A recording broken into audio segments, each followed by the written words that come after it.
The Gorecast is brought to you by American Horrors, the greatest uncut horror channel in the world. 24 hours a day, 7 days a week, all horror. Also brought to you by ibleedindie.com, your one-stop shop for all your horror rentals and purchases. Don't waste $10 on a soda, relax at home with ibleedindie.com.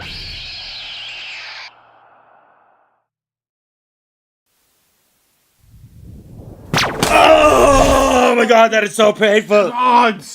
Why? You and your fucking flashback ideas. They're always so much easier in cartoons. Oh, I forgot my coffee. Why?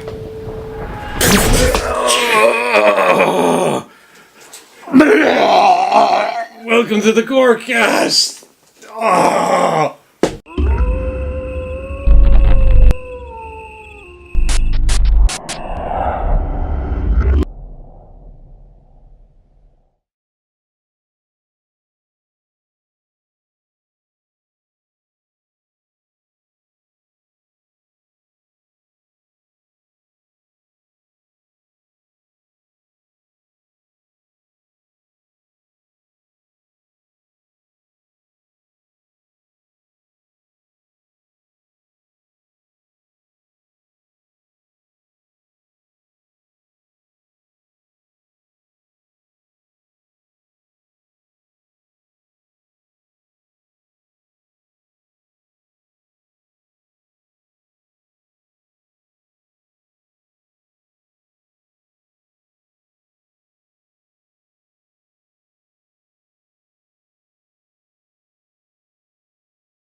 Back in again.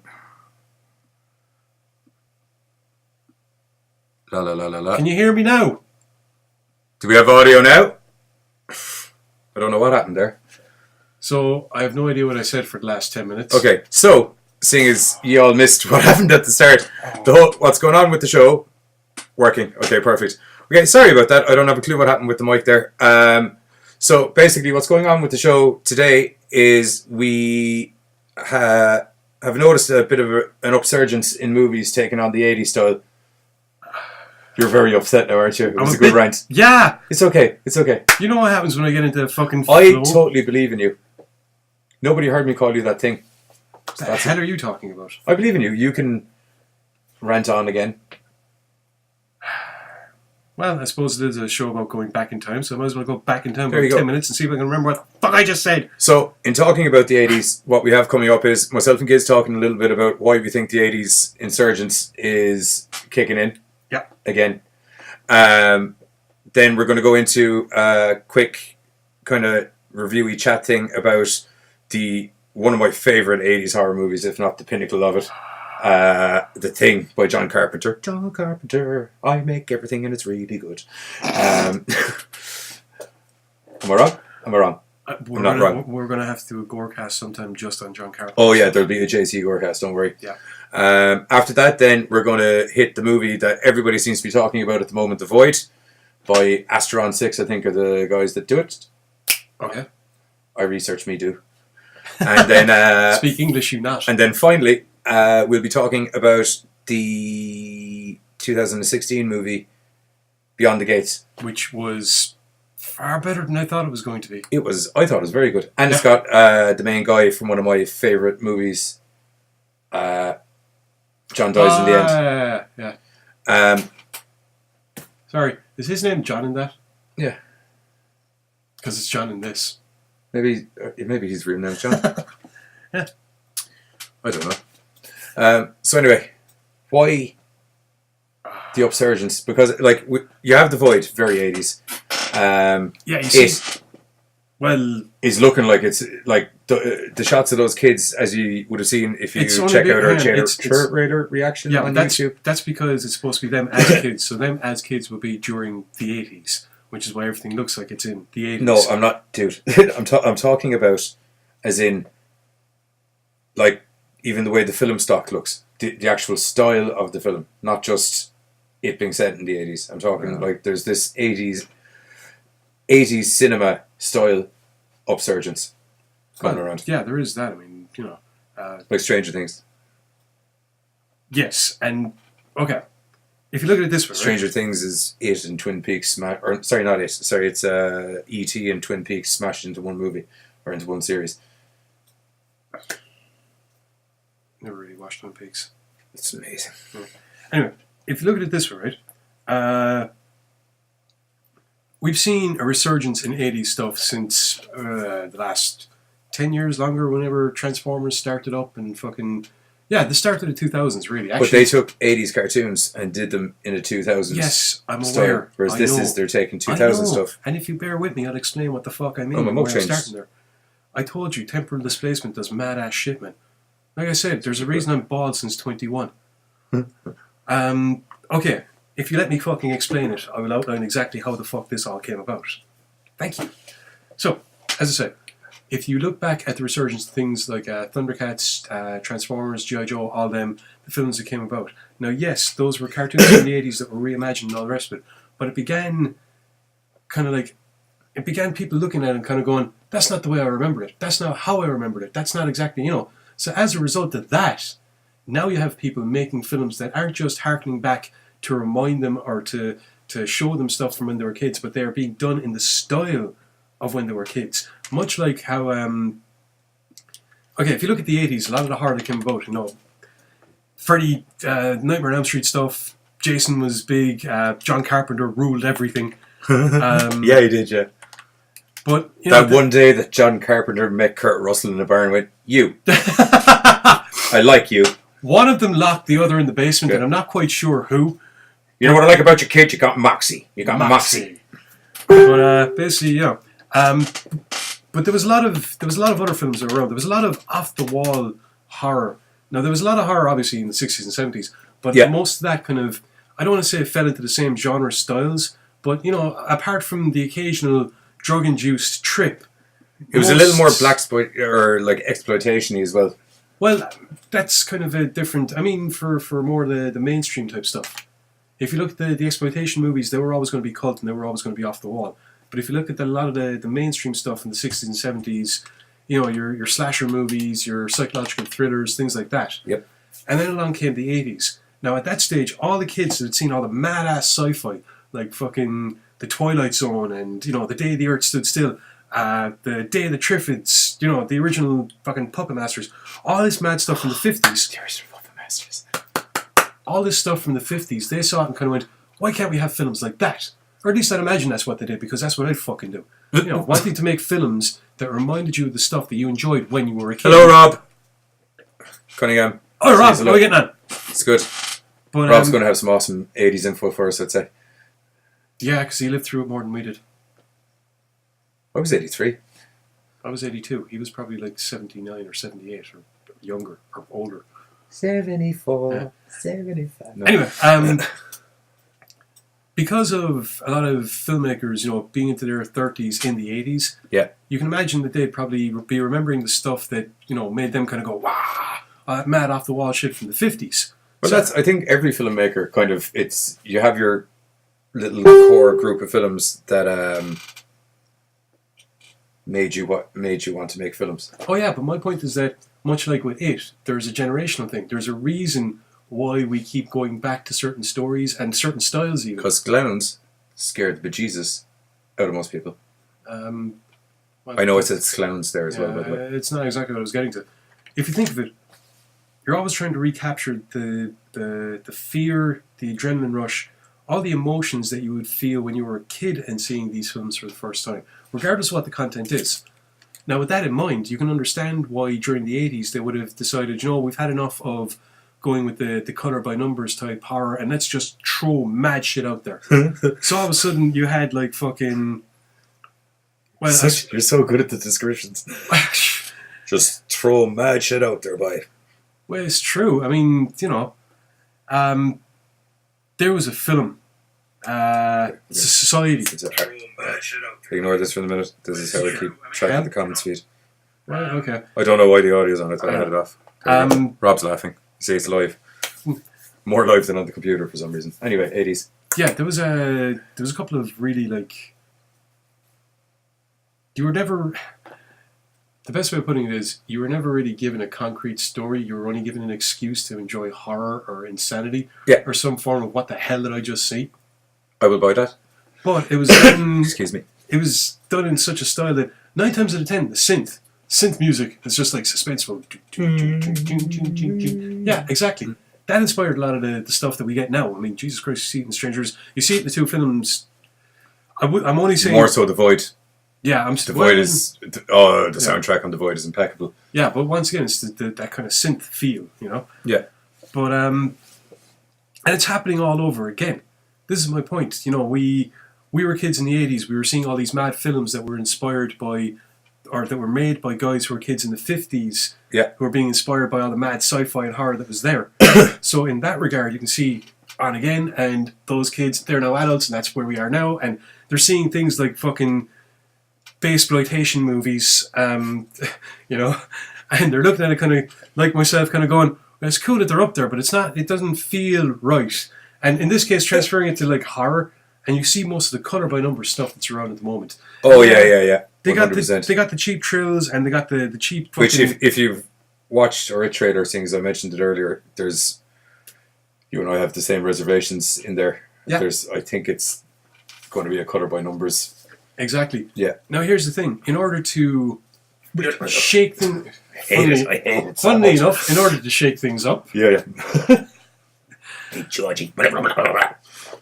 People decided, you know what, everyone's into this whole, nostalgia riff. Everyone's looking at all these old things, all the old I cartoons think are it's back. not even just the nostalgia factor. I think it's this is going to sound weird, but like with the advancement of how good and how detailed and how sharp new video cameras are, I think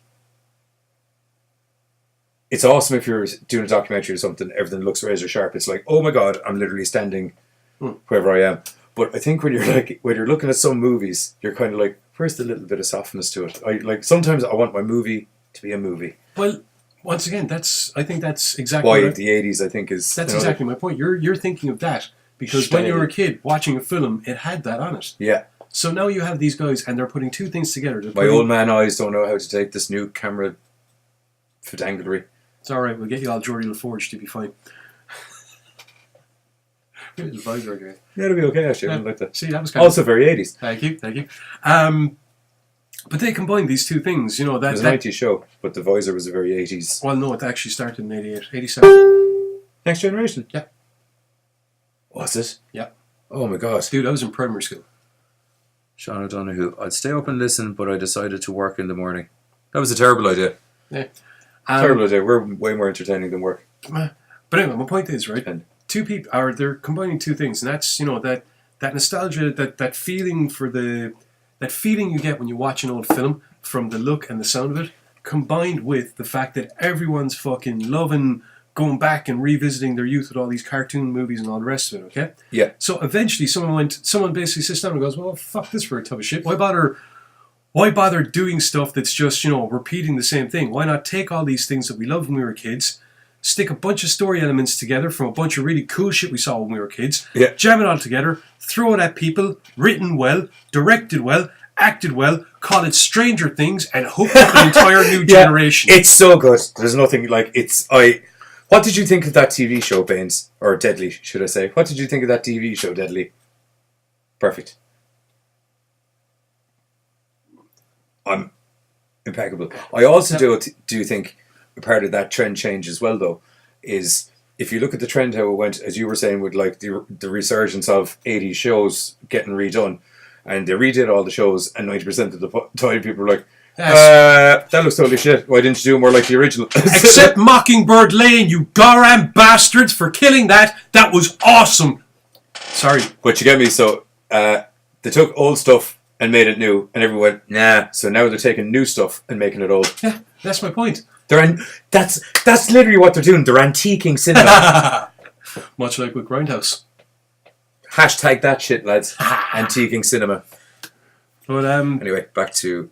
So yeah, as a result... talking me social media on a little bit. Now, to be fair, there was a lot of stuff that was doing it before Stranger Things came along. There was a lot of films, independent probably mostly, whereby they were deliberately trying to capture that feel. Because, like I said, we all remember those emotions we felt when we were kids, seeing these things for the first time. Yeah. And the idea is not just nostalgia. It's not as much about the story and the monsters as it's much about the journey through life. Well, fuck that for a tub of shit. It's about the story and the monsters as well. It's necessary. That's what I said. It's as much about the story and the monsters. I thought you said not as much about it. Yeah. But, there's a very good chance I might have actually, but that's not what I meant. Just when you said it, I was like, actually, I might have said that. That's not what I had intended. Yeah. But, so as a result, we get films like The Void coming out, or like that other film we're going to be reviewing, Beyond the Gates. Now, as I said, there's a few other ones. It's so good. Yeah. So good. And for so many reasons, but we will get to that later. One specific kill won me clean the F over. Dude, I was laughing my ass off. Oh, yeah. Unbelievable. Yeah. Unbelievable. But, as I said, there actually are dozens of films out there. It's just those are the two that we are reviewing for this show, and therefore they're the two that stuck in my head most vividly. But even like stuff like John Wick, there's a real 80s look to that as well. There isn't an 80s look to it. There's an 80s feel to the story. There's nearly like a Knight Rider-esque air about it, except that unlike in Knight Rider, you'd be kind of like, I'll chance scrapping him. Like you'd be like, no, I know you haven't even punched me yet, but you have that kind of, I'm gonna hit you really hard in the mouth. I'm not gonna lie, I like the John Wick films for one reason. Finally someone has come along and done that whole Illuminati secret society of killers thing properly. Rob is saying that It Follows was very retro. Yes it was. Yes it was. I wasn't the biggest fan of it. I didn't see it. Yeah, it wasn't bad. Like I'd give it a 6. It was okay, but it was a little bit. It was a little bit painted by numbers, but in stylistics wise, fucking, it was beautiful. But this is kind of my point once again. You know, people are harkening back to a cinema style, much like with Grindhouse, for the exact same reasons, and that is to elicit the feelings and the emotions and the mindset that you would have had originally when watching these things when you were younger, when you were kids. You know, Grindhouse for like 60s and 70s people. Yeah, that makes it sound even older, doesn't it? I'm 33, I'm just calling it out there now, just because you're making me sound like I'm 60. Oh, Sonny Jim, I remember back in the day when I used to walk around with a horror DVD attached to my pants. I was just about to say, I saw you walking around a while ago with an onion on your pants. It's a turnip, actually. Just that was the fashion at the time? I believe so. My memory isn't great. But, as I said, there's a lot of independent movies that are doing the same thing. Now, I'm not going to lie, part of the reason they might be doing it is because they're taking the ECW approach of, you know, hide the negative, accentuate the positive, and this time accentuate it with an 80s feel. And I'm not going to say that's, you know, there's a couple of films... But the ECW didn't have to do that because it happened in the 80s. I'm on about, in general, their attitude towards how they ran their show, not the visual look. I just thought I pulled it in there. Sorry, I just got a flashback to the night Kimono Watanabe stripped on top of the ECW arena. was a good night. Anyway, If this was a pre-recorded show, this is where I would have cut to like a little dream sequence of myself and Giz just... Dreamweaver. Yeah, that one. You. You. I tell you, this shit writes itself. Oh, it's good. It's good. Yeah, hopefully that kind of enlightens you as to why all of a sudden the 80s are everywhere. The reason the 80s are everywhere is because, hey, guess what? You're 30 and when you were a kid it was the 80s. Now you're old enough to actually do stuff and people are doing it because, you know, shit was better back then. Cartoons were better. TV shows, albeit cheesier. He-Man. And the Masters of the Universe. Although, to be perfectly honest, Transformers, to this day I was Fucking still watching. Thundercats. Oh, the remake cartoon of that was awesome, and all they had to do was give it another season, it would have been finished. But the twats decided to cancel it just because of toy sales. Oh, I hate that. I hate Plus, that. they were worried it was a little bit dark. Lionel does not deserve that kind of treatment. I hope he talks to his union rep. Plus, they were a little bit worried it was a bit dark for kids. I somehow managed to miss all of that. The remake cartoon? I did, yeah. Oh man, it's awesome. But I'm sure it's still around. I'll find it. Yeah, I'll give it to you. Actually, we've got Mask is going to be getting done soon in movies. Oh, I saw there's a guy doing. It looks awesome. It's called Mask Legacy. He's doing like this little fan made thing. Now he's just got a trailer up at the moment. It's kind of like live action and CGI animation. There's not a lot, but it looks cool. But as I was saying, I expect to see a crap load more. I mean, we're going to be getting season 2 of Stranger Things, yeah? Next month. Next month. I'm gonna lose a week. I'm only going to lose a day. No, I'll watch it all in a day. Then I'll take it. I'll take it because it's a complicated story. So I'll. There's a lot going on. There's many. That's why you get baked. Yeah, I know. I'm going to get baked, and then I'm going to watch it, and I'm going to binge watch it, and then I'm going to kind of take it then for the rest of the week, an episode or two a day, and kind of let it digest. I nearly sat down and watched the entire season again after I watched it the first time. I'll watch the first season again and then watch the second season. That's a fantastic idea. Yeah. We should do that. We should do that. Live stream one. 24 hours? Oh my god, that'd be a good live stream. 24 hour. I'm kidding you, fucking maniac. Do you wanna? No. She's not even 24 episodes. I don't have 24 free hours. That can't be true. Pretty sure for the sake of my sanity it is. It's like make it sound like I've been locked up for 24 hours and it's a bad thing. I'm not about being locked up with you for 24 hours. I'm about 24 hours of us going out in this thing. I'll be okay. We're going to get less offensive the more tobacco-related use-only products that we do. Uh-huh. Let's just move on to the review of the thing, shall we? Yeah. Okay. 80s are awesome. We'll just end it on that. The 80s are awesome. They're back with a vengeance. Mainly just the well, not just mainly the cinematic, but the cinematic look of everything, combining certain things. Yeah. Indeedly. So, first movie that we're going to knock out of the park is not Stranger Things. God, I got it on the brain now. What are you doing? What's that? Ding, ding. Ding, ding. Oh, I wish I could make just the thing flash across the screen like that, Yeah, but I I know, can't. we can't. But I can't. I could have done it if I thought about it. Yeah. John Carpenter's The Thing, made in 82. Great things come from 1982! And crazy things. I'm 83, Halloween. Yeah. Wasn't the original Halloween, though. What? But the original was 79. Oh no, it was Halloween 2. It was superior for them. I knew I was right. Oh god, my wrist. Anyway. Doom, doom. 1982 saw... I'm wondering, was that the first time that Kurt Russell was let out of John Carpenter's basement, or vice versa, or not? Big Trouble in Little China was... I'll research it. You keep getting your review on. Yeah. I'm the R&D department / social media So... / witty banter. Oh, my hand, for fuck's sake. For those of you that haven't seen John Carpenter's The Thing, because you've decided to hide in what you like to call your cave... Actually, if you guys can guess how many times Screw that, I Giz live in is a going to cave bang up his and- hand during the show, we'll give you an EGS t-shirt. My hand is already banged up. It's No, I just mean like- from now. How many times do you bang your hand by the end of the show? I didn't bang it. I was holding the glass. How many times do you give yourself an owie before the end of the show? Free Alright, EGS t-shirt. Really? We've got a free one? Yeah. Okay, fair enough. Place your bets, my people. Anyway. I'm going 5. What? 5? I'm going 5. Does it count what I've already done? No. Okay. Can we get on with the film now? Yep. Okay.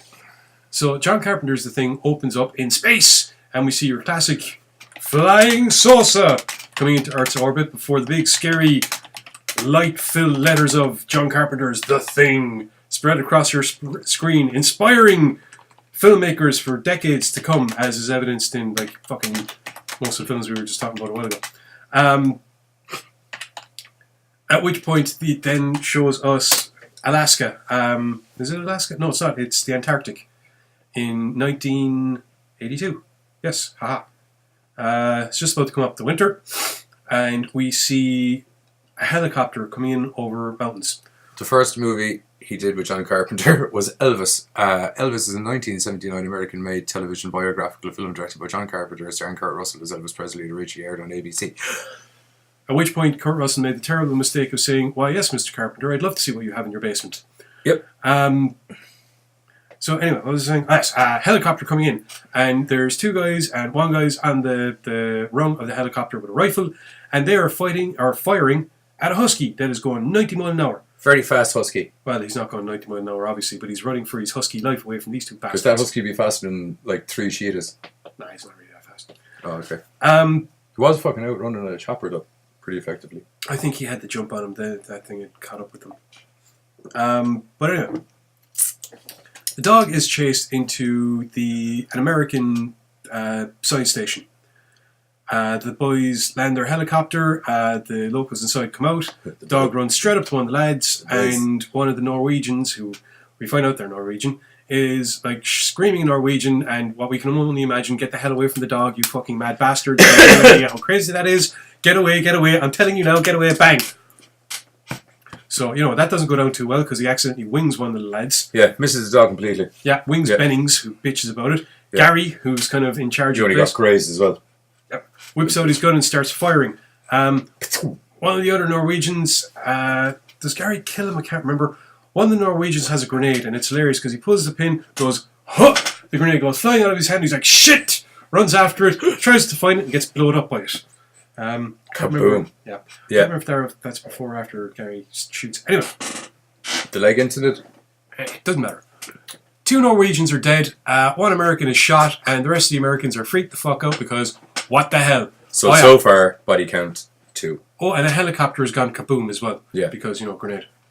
Granada. I was actually that close to saying it. That close, but they're Norwegian, not German. So? Or Swedish, which is a joke that's a running thing. Among the people at this station is the aforementioned Kurt Russell, who plays Mac. Now, I'm never quite sure exactly what Mac's job is there. He's one of the chopper pilots. Basically, the as I said, it's a science station, so I think there's 11 or 12 of them altogether. The majority of them being, various different scientists, a couple of chopper pilots, bits and pieces like that. Standard fucking crew to run a station for whatever it is they're doing. One assumes, I don't know, what the hell were they studying in the Antarctica then? Soil samples, geological events, all kinds of mad-ass stuff. Something that warranted having Kurt Russell there as a chopper pilot. Well, it's something that warranted a couple of people there as chopper pilots. It looked very sciencey. But that's because it was a science station. Yeah. So most of the people there were scientists. Yeah, so I would go with some sort of core drilling or some shizzle like that. Yeah. Anyway, they get studying aliens. Yeah, they get the Norwegian body that's still intact inside because the other one is basically spread over bits and pieces. He's got a wide berth. Yeah, so there's no point really in going looking for chunks. They put him inside. Doc Cooper, that's his name, does a full drug alcohol test, can't find anything in his system. The man seems perfectly fine, so the boys all start theorising, well, maybe he goes buck ape, maybe he went nuts. Fucking commented, they were only up there 8 weeks, not long enough. Knowles, the cook, kind of turns around and goes, hey man, 8 weeks is enough, or 1 day is enough to drive anyone nuts down here. I mean, just look at, what's his name? Palmer? Yeah, just look at Palmer. Palmer, of course, being like the stoner, and he's like, fuck you. Anyway, Bennings gets stitched up by one of the other lads, and it's decided, basically, Doc decides that he'd really rather go out and check up and see what the fudge is wrong with the Norwegian station, that two other boys came in here shooting at a dog, because it's pretty weird. Now, Mac, Kurt Russell, is the chopper pilot. Yeah, there was... Bennings must have been the other pilot, I think. Yeah, I think Bennings was the other pilot, but he's been shot in the leg. Not badly, it's only a flesh wound. Mac agrees to take Doc... Just got a flesh wound? Yeah, Mac agrees to take Doc up, but warns him there's a storm front coming in. We want to be getting this done quickly. So that's cool. They head off. Now, what happens next is, so I like it because, for those of you that are unaware, the thing had it was dubbed as a remake in 2011, but what it actually was a prequel. And most of the prequel is based on what Mac and Doc find up in the Norwegian station. There's evidence all around the place. Firstly, it's burnt to a fucking char. Yeah. There are what can only be loosely described as human remains found. Everywhere. Yeah. Amalgamated pieces of burnt up flesh. There's an axe buried in a wall. Yeah. There's one guy with his wrists slit and maybe his throat cut. I can't remember. Yeah. Now the whole time Mac is on about so we're really going to go off and see what's up with these crazy Swedes. Keep telling you, Mac, they're Norwegians. He walks in, hey, Sweden. It's Norway, Mac. So that's why I was saying that. Yes. Do they take a sample back? No, they basically take all the scientific notes. It turns out they find a big block of ice that's been bust from the inside out. Now it turns out the Norwegians had found something in the ice. They're able to, they've got film and a few other bits and pieces to take it all back. Now going through the notes, they realised that there was something in the ice, thawed out, must have wiped out everything, right? Yeah. Now, while all this is going on, Clark, who's the kennel master and who the dog ran to, has, the dog's kind of been wandering around and all the rest of it, and I think somebody notices the dogs, and they're in comments to Clark, can you stick it out with the other dog? Gary, I think, or Bennings, one of them comments, stick the dog out with the other ones. Yeah. So they do. Terrible idea. Now, before that, you see, the dog was... What do you mean? It's a terrible idea. Well, no, it isn't. It's not a terrible idea, it's just a terrible idea that they hadn't come up with that sooner, because the dog was walking around the place, and we clearly see the dog walking into a room where you see like a shadow, and you're not supposed to know who the shadow is. Dun, dun. Dun, dun. Mac and Doc are back. They've gone through the records. Clark puts the dog out into the kennels. There was a power outage at one point. Now, a second. It's Dr. Blair. Dr. Cooper. Blair's... Yeah, they took back... And the guy who plays the head scientist in the 2011 version is your man from Banshee. Yeah, I know. That's pretty cool. Yeah. Sorry, I'm just trying to remember what gets them looking at the... Dogs? The records they brought back, was there medical files in there as well that got Blair and his assistant kind of interested? There were, yeah. Or is that later on? Crap. Dude, you watched it earlier on today. I was also doing a lot of this. Yeah, that's true. Anyway, I don't just present, you see. Yeah. They did. They brought back the charred remains that they found at the Norwegian base. Yeah, because they were studying and that's stuff what there. That's what Blair was looking into. Sorry. Because they find a body in the body. There's a lot of charred bodies by the end of this movie. And it's hard to keep track. Yeah, sometimes it is. They're looking at this stuff, right? And basically Blair has deduced that it has all human organs, lungs, kidneys, liver, all the rest of it. It's fucking... Like, they don't know what the hell it is. Nope. But clearly it's gotten Blair kind of freaked out, and they start looking at what's that? Oh, I'm just having a Google there. They start looking into things. Blair gets more and more squirrely, and his assistant kind of comments on it. No, he does. His assistant kind of comments on it that he's locked himself away at one point. Fucking his notes are mad. He pulls he pulls Mac. Oh, what's the fucking assistant's name? Anyway, he pulls Mac out at one point, and he's saying that Blair's going to... No, not Knowles. Fuchs. There you go. Yeah. Fuchs pulls Mac out, and he's explaining that Blair's kind of gone a little bit off the deep end. So they're like, look, we'll keep an eye on him. There was a blackout And it's during this blackout that things really get a little bit fucked up, right? Because basically the dog that was in the kennel has now gone buck ape and is ripping into the other dogs with tentacles and shit. So this kind of causes a bit of a panic, and it's time to basically flamethrow the crap out of everything. So, yeah, the flamethrow the crap out of the dogs. Yep. Then they put the dogs out. Then they realised that one of the things had buggered off. Yeah, it got away. Yeah. Air vent. Well, no, they set fire to everything first. But the question was, how long had the dog been loose? Yes, he'd been wandering around for a couple of that was hours. it. Yeah. Now, I think it's at this stage that How long were you alone with the dog? Yeah, About an hour. they're all they're constantly him, looking witch. at Clark. I think it's at this stage they decide to take a look at the video that the Norwegians took, whereby they find that the Norwegians had found something a hell of a lot bigger than just a little block of ice.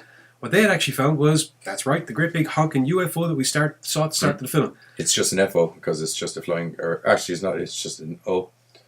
Unidentified object? Well, it's not unidentified because they're like, that's a spaceship. Okay, they found And a it's great... not flying because it's grounded in the Antarctic, so it's just an object. So anyway, they Sorry found... for being pedantic. Every time someone's pedantic, I want to hit them with a stick. Stick? Yes, pedantic stick. Anyway, Norwegians had Oh, dear. excavated the ship, and basically whenever the lads figured out that that there's a lot of paranoia that runs through this film, understandably enough, because the film is based on the book Who Goes There, so kind of says it all. Take a look at the film. Realize, they figure out that something basically landed, got out.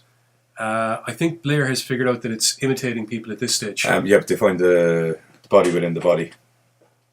Yeah, that's it. And they've done blood tests. They noticed that they're doing the autopsy on the dog thing mix thingy. And they see the dog's blood, and then they see an alien blood strain, as in foreign blood strain, and then they see the blood strain eat one of the dog cells and then turn into one of the dog cells. At which point Blair decides, fuck this for a tub of shit. He does Macaulay Culkin on it. Yeah. Takes out the chopper, takes out the fucking the truck trailer thingy they have, and takes an axe to the radio equipment. Yeah. Which is basically where the lads find him and kind of like calm him down. He's I know what's going on. Some of you don't know.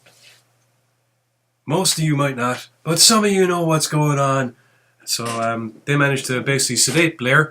Hog time, stick him out in shoot him up with morphine. No, that's there. Well, they shoot him up with morphine as well. Lock him out in the shed, basically. It's like, Matt, can we put him in your cabin? Fuck that! You're not sticking him in my cabin. It's my cabin. So they do that. Now the whole way through this film, Windows is the radio operator, and he's getting a hard time from everyone, mainly Gary, about contacting someone and letting someone know what's going on. And his exact words are, "Hey man, I doubt anyone's talked to anyone in this entire continent in weeks, and you want me to reach somebody?" So panic is ensuing. Panic! And I love when you do that. They're panicking! Yep. They're panicking! Yep. And everyone's getting just a tiny, teeny smidgen bit paranoid. Are you the alien? No, you're the alien. And things get rather much worse when, you see, Doc has an idea to kind of figure out what might be who's who and what's what. And so he decides, blood test, Yep. Yep. Unfortunately, though, the blood supply is destroyed. Shit buzz. Yeah, especially since it looks like someone basically opened up the cabinet, destroyed the blood, and locked the cabinet again.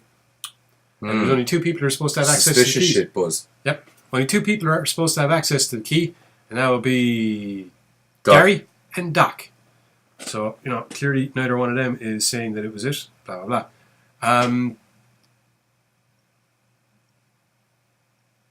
They decide to go out and talk to Blair because they need answers as to what the fuck is going on. And they need to try and figure out if there's some way they can tell who's who and what's what. So they go out and have a chat with Blair. Now, Blair seems remarkably calm and lucid, considering his previous little psychotic outburst.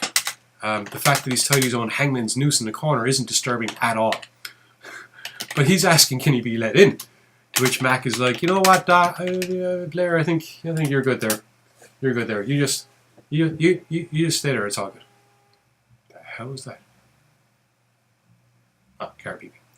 Anyway, on their way back. Why is there a car in the studio? What was that say? Oh. Let's see. It's Knowles, it's Mac, and it's... I can't remember who else went out to Blair. But the third person... No, I actually can't remember who was with them. I can't remember which character. Gary. No. Actually, it might have been Childs. Keith David. Anyway, the third person is sent back, and Knowles and Mac decide to go and check his cabin, because when Mac left his cabin the day before, he had turned the light off and now the light is on. Okay? Indeed. Yeah. So they go off. The lads had agreed that basically if everyone wasn't back in 20 minutes to start boarding the place up. It's been 40 minutes. Knowles and Mac are back, so they start boarding the place up. And then Knowles appears and says that basically he found Mac's clothes that are ripped up. They have already deduced that, they found ripped up clothes before. When the thing takes somebody, it rips up the clothes, blah, blah, blah. So he cut Mac's line and Mac's left in the tundra. Mac eventually makes his way back, breaks in. The lads try and stop him. There's a big scuffle with Childs going through a door with an axe and a standoff with Mac holding a stick of dynamite. At which point, two of the lads jumping from behind, he shrugs one of them off. Now, the guy he shrugs off goes down hard and it's like he stops breathing. They had Gary and Doc tied up previously from the blood incident. So they get Doc and they bring him in and they get the body in, and it's one of the best effect scenes in the entire film. Doc isn't getting a pulse from her man, goes for a defibrillator, clear, goes through him, teeth take the arms off. Yeah, arms be gone. Yeah. And he screams like a little girl. Yep. Flamethrower is whipped out, everything is burnt to a cinder. We're going to have to hurry this up a little bit. Of course we are. Yeah. We've been talking about it. It's nearly 10. First nearly 11, should I say. Well, that's what happens when you keep fucking stopping me with stuff. And distracting me with fucking stuff. And making me ramble about stuff that's not on fucking point with stuff. But yeah. It's fun. I can just sit here and not talk if you want. No. Mac eventually comes up with a test. Because part of when they set fire to the Colin creature... McGuinness just said, wow, you really know the thing. Well, thanks. Seen it a few times. They come up with a test whereby they decide to test people's blood because every little part of the thing is a thing. So Mac basically gets a piece of wire, puts fire onto it, tests all the blood. Turns out he was wrong about who is and who isn't the thing. It goes all, okay, people die. That's good, yeah. We finally have our people that are still alive, and they decide that they're going to try and get the hell out of there. How are they going to get the hell out of there again? They're working on a chopper. No. The chopper's in bits. The truck is in bits. Smells lit. No, who's who? That's it. No, they go out to give Blair the test, except Blair is gone. It turns out Blair's been an industrious little bastard, has gotten out, and has actually built himself a wee little fucking ship underneath the ice. So, at which point the hunt for Blair is on, and we might as well wrap things up there. Yeah, there you go. Yeah. Go see it. Or, well, not go see it. Down, watch it. Yeah, the thing is, as I said, it is a pivotal movie in the 80s, not just for the subject matter, but for the way that the film is shot, for the soundtrack, for the suspense that goes the whole way through it, for the complete paranoia-inducing span in the Colin wants to know, do you think one of the two guys that get out in the end was the alien in them? Childs and Mac? Yeah. He wants to know, do you think was the alien in one of them? I know the answer to this. It's supposed to be in Childs. Mac gives Childs petrol to drink at the end, and he revealed he is the thing. Robert. Childs has his own bottle of stuff. I don't think Mac handed it to him. But I was right. Yeah, but I was right. I think that was the original ending. He gives him the bottle of petrol. So, yeah. There you go. That's the thing done. So, we'll jump into a trailer. I'm sure there might be a scene Giz didn't discuss in it. Joking. Joking. So we'll hop into a trailer quick, and then we'll come back and we'll do a quick run through on The Void. You can cover most of The Void because you saw it more recently. Okay, well, yeah, okay, that's fair enough. What are we doing again? The thing.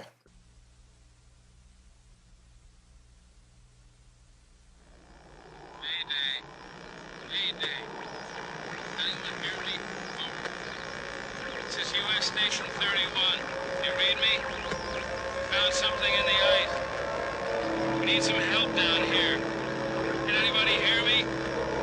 We found something. We found something. We found something.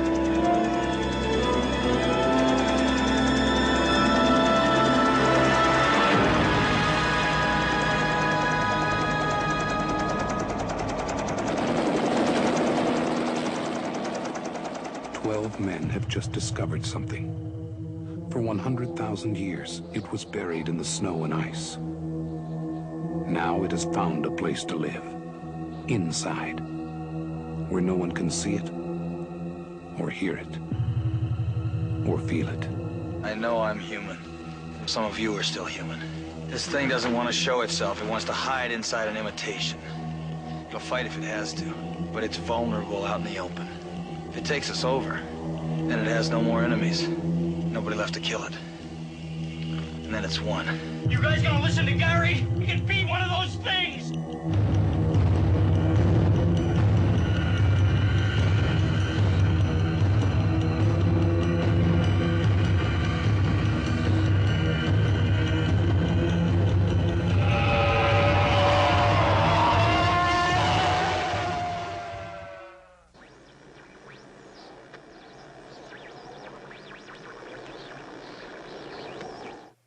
Here we go, and we're back from the thing. What? Nothing. So, next up No, on our... you blood tested on, I swear. What in the... Jesus. What? I cut one review short and you think I'm an alien. So my That's God, unfair. man. So anyway, as I was saying, the second movie that we're going to bring up is it's saying 2016 here, but it seems to be only kind of really getting fully released 2017. Yeah, I think they're going by production date more than release date. Yeah, so that is the awesome 80s hit, which Giz loves because there's a nice little sprinkle of Lovecraftian goodness all through it. So basically, shortly after delivering a patient to an understaffed hospital, a police officer experiences strange and violent occurrences seemingly linked to a group of mysterious hooded figures, is the overall synopsis of the movie. It starts out with, you see a guy and a girl running out of a house. There's a big black triangle on the door that they're running out of the house of, which, as you go through the film, you'll find out is a very, very big, crucial part of what's going on. She's running down the steps. A kind of a hillbilly dude comes out the door and boom! Back of the head. Done. And then, not unlike in Zombieland, very wisely goes over, double tap, because make sure her demon ass, although I don't think she actually has a demon in her. Actually, he doesn't. I think she's still alive when they. When they eventually pour on the kerosene. Yeah, burning it. It's also good, because... So anyway, what you find out later on, junkie boyfriend gets away into the woods, fade into a really nice title sequence for The Void. Yeah. Really cool, real 80s as well, kind of neon lights. I think even the logo, The Void, had a very thingish lights through the text. Beautiful, absolutely. We are the 80s. I have to say, one of the reasons, outside of the fact that this is blowing up at the moment everywhere, I have some gripes with it. I did overall enjoy the movie. I do have some little mini gripes with it. I think it's... anyway, we'll get on. But as I said, one of the reasons we picked this is that it's so true to the 80s style. It's just absolutely beautiful. It's... The entire thing is just based... Like we were saying, it is one of these films that not just thinks, let's recapture what it was like in the 80s, but actually thinks, well, let's recapture the feel of a film from the 80s. Yeah, so after that then, the intro finishes, we come to the junkie guy emerging from the woods, and there's a police car down the road from him with Daniel Carter. Yeah. Officer Daniel Carter in the police car. He pulls up beside the guy because the guy's, as you would imagine, falling face first through the woods. And the police car is a bit of a strange. He figures your man's like after he's partying a bit too hard, half cut and stumbling through a forest. Yeah. And, so he's like, "Hey, buddy, you okay? Do you know where you're going?" Looks down. Your man's like, "Oh!" Covered in blood. It's like, covered in blood. So crap. he's like, "We need to get him to the hospital." Going to say right now, terrible idea. Yeah. Well. Yeah. Yeah, you find out later on the hospital's probably the worst place to be. This particular hospital, realistically, turns out this particular hospital is in the middle of packing up after a recent fire, which I don't know about you, but would have been my first flag of, well, can't we go somewhere else? Actually, they try going somewhere else. It's super undermanned. You basically in the hospital. It's a fairly small cast. Yeah. Predominantly, so you have Daniel Carter, Officer Daniel Carter, who's played by Aaron Poole. Who is your man? Oh no, that's different. Sorry. You're thinking of the next movie. Yeah. You have Dr. Richard Powell. Oh yeah, Kenneth Welch. Yeah. He's ahead now, you'd notice. You have Alison Fraser, who's Daniel Carter's ex-wife. Who I last saw on the TV show Alphas playing... Yes! I knew her from something. Playing playing the daughter of Dr. Rosen, who's kind of like their Professor X. Yeah. You also have... who else do you have? You have Kim, who's the Asian nurse. She's in Dark Matter. Yes, she is. She's the prince. She's the princess. She's the sword wielding samurai princess. You have Mitchell, who's the he's the patient in the bed. You have Mitchell's the junkie guy, isn't he? No, sorry, yeah, you're right. Actually, yeah, Mitchell's the No, Mitchell's the guy that Kim was talking to. You're right. Yeah, he's the guy in the bed. Yeah. He's a nice, charming guy. He was like dying or something. Yeah, if he's not dying, he's very pretty sick. fucked anyway. Yeah. So sick, in fact, that he like ignores the blatant flirtation of a hot Asian nurse. You will. You have Nurse Beverly. Keep her in the head because she'll pop back up later on. Yeah. You have the Hellhound keeping something away from my house. Yep. You have the pregnant chick and her old fella. Yeah. You have the sheriff Ben. I thought it was Morris or Mitchell. No, Mitchell's the dude in the bed. Oh no, wait, is Ben the dad actually? No, Ben's your one's dad. Ben's your one's dad. Yeah.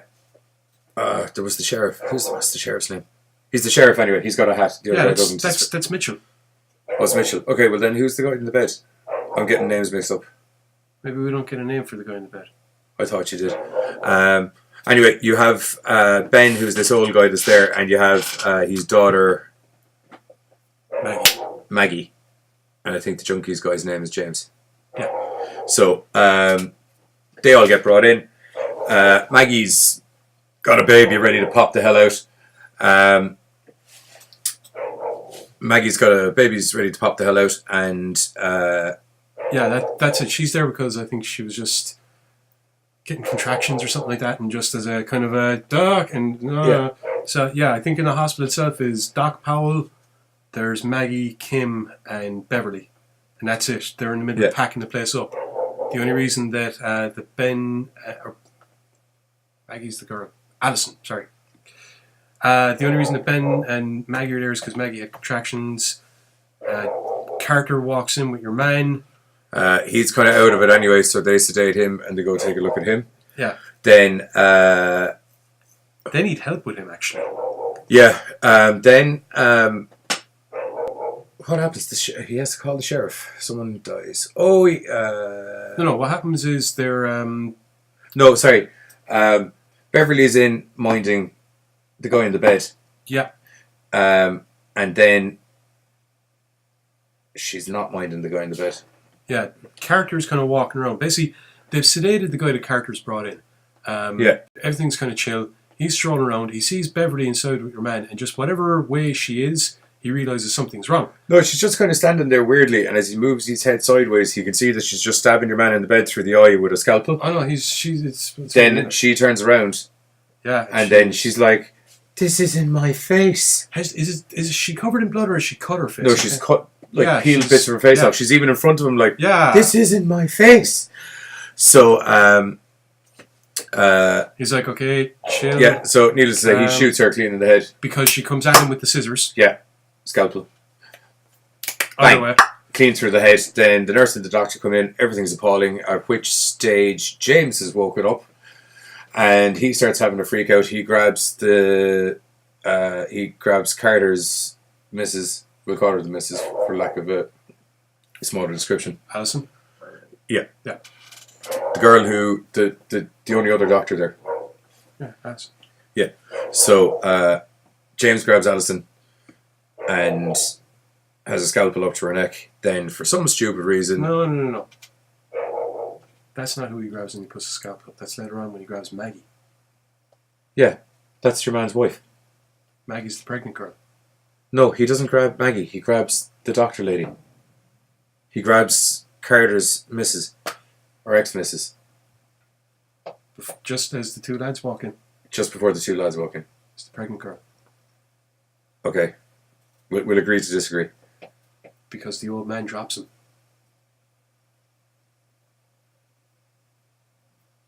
They're trying to calm down the tension. Ben walks up and pops him in the face. They're not trying to draw his attention. He stabs the fucking doctor. And then Ben walks up and punches him in the face. Yeah. Because he had the blade up to his daughter. I don't think I'm fully sure it was the doctor. Okay, well anyway. They pop him in the head. Then the guy who you only ever hear them referred as the father and the son. Yeah, actually. It's kind of cool. They show up, who are the two that you see at the start of the film who blew up what I would assume is James's girlfriend's body. Then they hear a noise. Yeah, no, they handcuff James in a different room. The older officer would have been there by now. Because he's there when things... No, they call the older officer over this. Well, he was on his way. That's actually one of the lines that said. Well, Daniel radios him, but he said, I was on my way here anyway. Because there was a bloodbath, which is presumably in the house that the guys are running out of. They're looking for your man. So, anyway, James is handcuffed up in the room with the dead people. Yeah. Yeah, so they're all discussing what's going on. Maggie is seriously busting water out now at this stage, baby. That's how James ends up being out of the cuffs in the first place. He's in where the dead bodies are. They go buck ape while the sheriff's there. Then they uncuff James. That's how he ends up putting a scalpel up to Maggie's neck. Oh, yeah, that's actually it, yeah. He gets out that way. Yeah, actually, yeah, wrong way around. You're right. Yeah, when you're right, you're right. Yeah. So James is handcuffed inside in the room where... Beverly's body is go all tentacly. Yeah, sorry, I literally watched all 3 movies today as well, so I got a lot of stuff in my head all at one time. But so they basically anyway, Beverly turns into this slug-like monster that's wearing Beverly as a head. Yeah.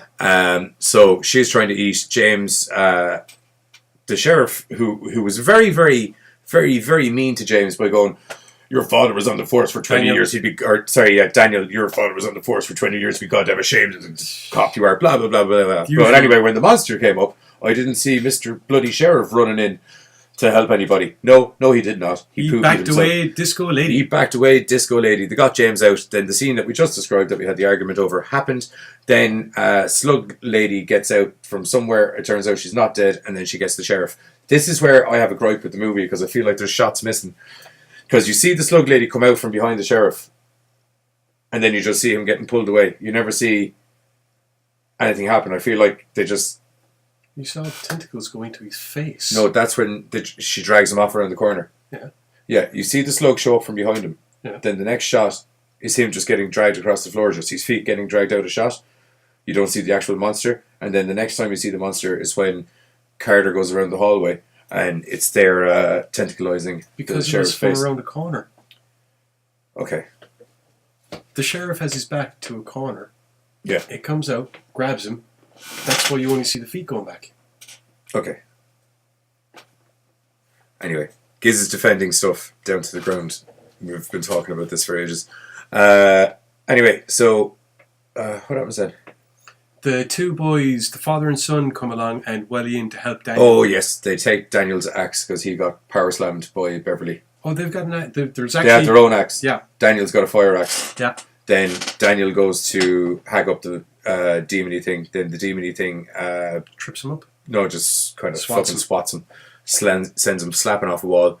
And then the father and son come around and grab his fire axe and take their big axe and absolutely just tenderize it. Shotgun helps. Shotgun in the face Sorry, helps. not the shotgun. He's The got a rifle. hunting rifle. Yeah. Elephant level, nearly. Not literally. I'm just saying as in, she's got a pop, put it that way. So that's all good. Needless to say, everyone's a little bit distraught after what's going on. They're all back in the room. Then they're trying to figure out a strategy of Daniel's looking to make tracks and get out of here. Then the dad is laughing. You very, very quickly figure out that the father and son know a lot more about what's going on, even though they don't really know what's going on, if you know what I mean. I think they've just been in the game longer. Yeah, because the way that they're killing people, they're like, he's goddamn infected, and blah, blah, blah, or he's got a demon in him, or whatever it is. So they decide to, they go to leave, and then that's when the father is like, I don't know where you think you're going, they're not going to let you leave. He's like, who's not going to let me leave? And you look out, and then yet again you see this black triangle on these guys in very Ku Klux Klanish looking cloaks. I was thinking old school. I'm a 7-year-old pretending to be a ghost. Yeah, as I said, very Ku Klux Klanish looking cloaks, but they have these black triangles in their face, kind of Power Ranger styly, because they have shapes on their helmets. Power Rangers were you watching? I've watched all of them. Poor bastard. Anyway. Continuity. So, needless to say, it's not a good idea to go out there because there's fuck tons of them. So they're back inside and they're discussing things. Young Maggie is very much needing more medication because she's going to need a C-section because the baby's coming out arseways, and basically she's going to blow and nobody's got a catcher's mitt. So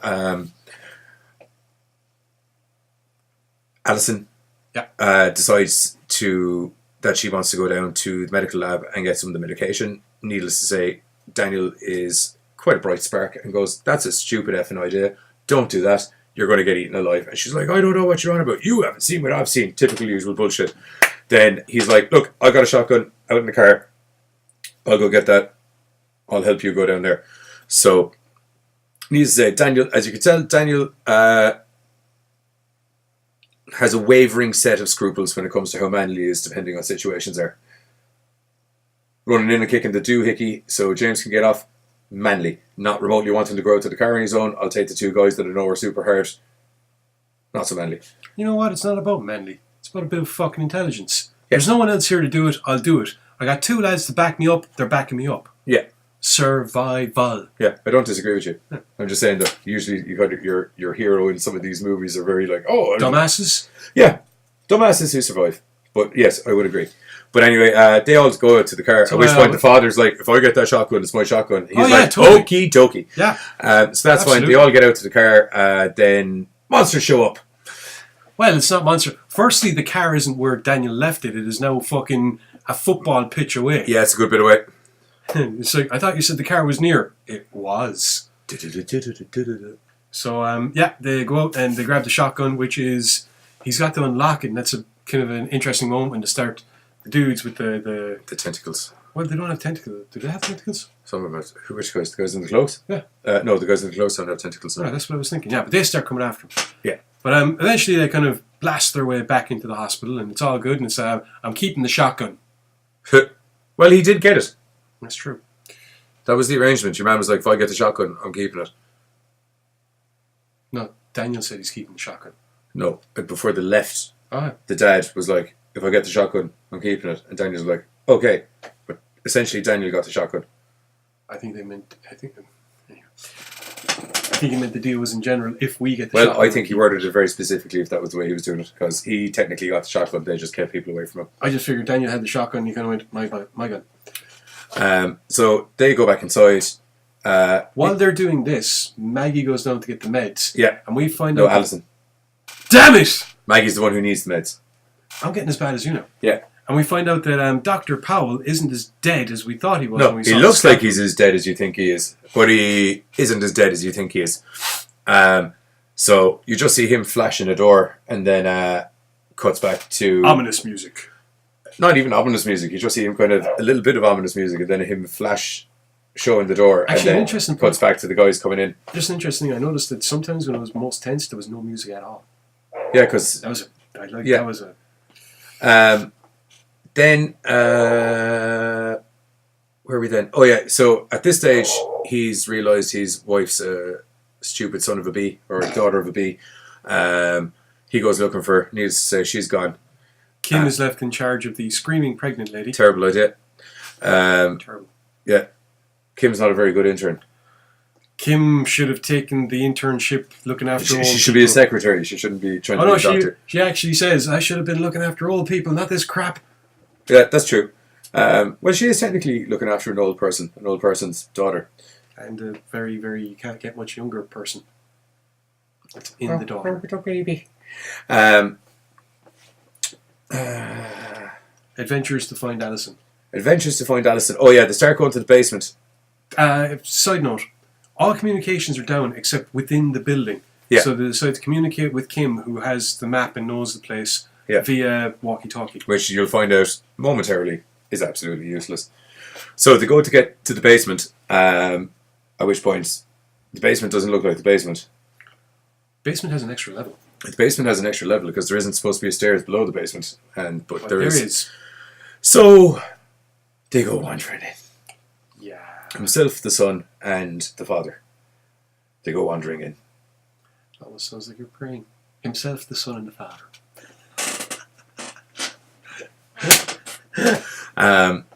So you see this, just this fantastic opening shot of where you enter into. What you find out from the father is the basement that they were in the other house. I think he just made... I think it was just... No, he was literally like, this looks exactly like... Yeah, it's the same design. They bring James along. Well, I'm not even sure if it's the same design. I think, well, if you think about it, it's an interdimensional... I'm going to have to stop. I'm going to have to warn people now. All this other stuff I've just relatively skimmed over, brief synopsis. This is getting to spoiler alert territory for some of the really cool things. I think it's just the markings that are on the ground are the same. Admittedly, Yeah. he also comments that the feel of the place is the same. Yeah. But it's not that it looks exactly the same. Okay, but anyway, I feel like it has a lot to do with...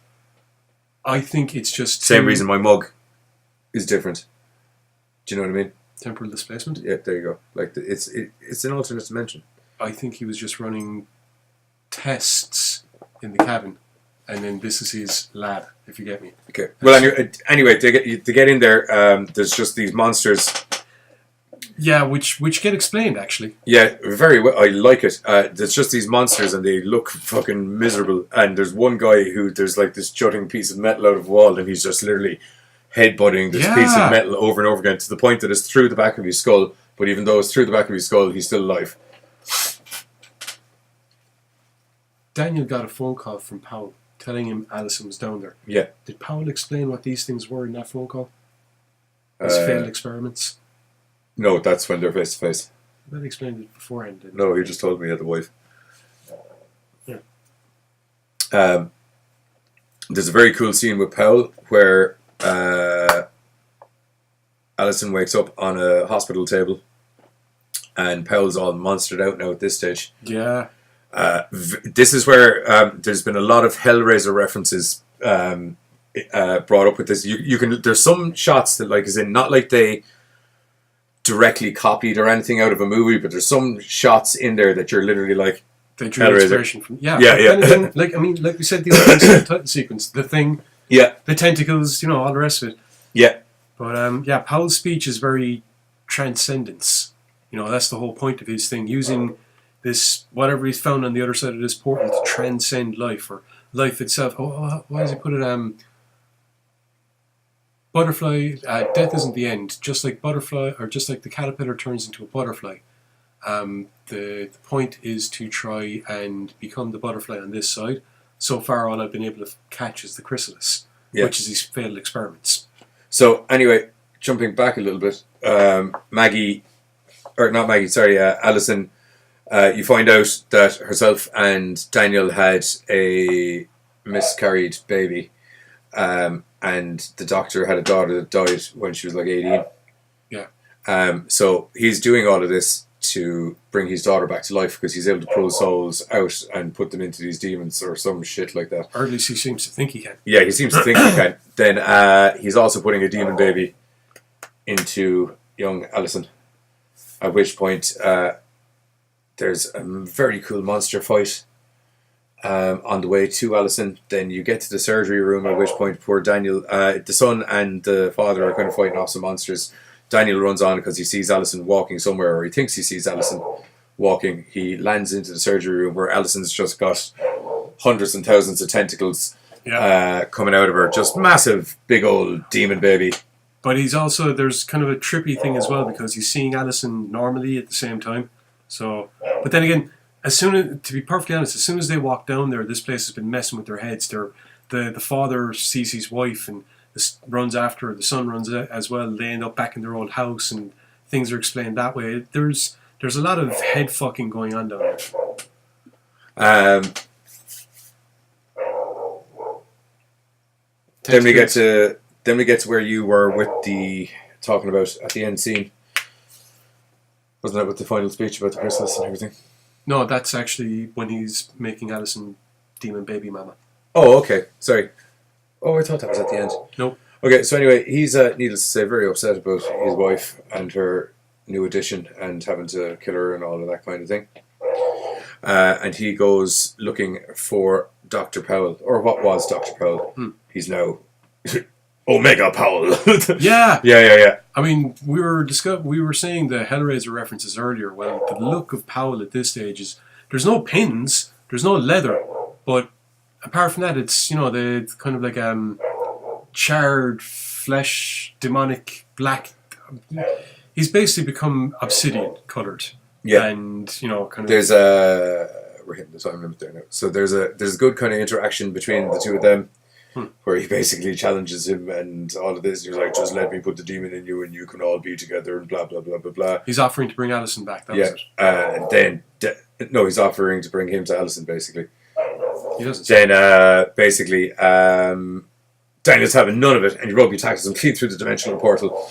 Well, other stuff happens first, but yeah. Yeah. I don't want to ruin it. That's a modern film. People haven't seen it yet. Do you know what I mean? You'll notice the really cool stuff I've just skimmed over.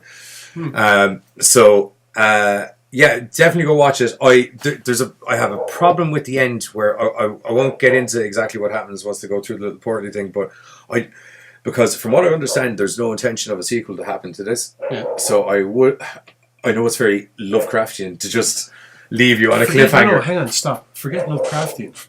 Look at 80s movies. Yeah, there's but I 80s really would like to know where the other guys were. Which other guys? Like, Powell gets tackled through the portal by Carter. Yeah. And then it shows that bit. Oh, you want to know where... Yeah, where did he go? Because shouldn't they have together or something? Because Powell had already basically merged himself with whatever was on the other side. Right. Part of when he's explaining things, there's a scene where Powell is explaining things and he's standing in front of the triangular portal and it's like his body evaporates. Now, I actually thought he was gone, and then the tackle happens, so you can tell that that's basically Powell. That's like a visual description of what's going to happen to Powell. He's going to become one with this other universe. That's how he transcends death. So as soon as he's tackled through, he's already got enough juice in him for this to happen, whereas Daniel doesn't. So Daniel's on the other side corporeal. Yeah, but you just have... That's... I know. You're running on assumption. Yeah, I know. Yeah. Like, the whole point of a movie is that they tell you what's happening. Like, if I wanted to assume a movie, I'll fucking sit down and I'll assume my own movie. Do you know what I mean? Assume. Yeah, do you know?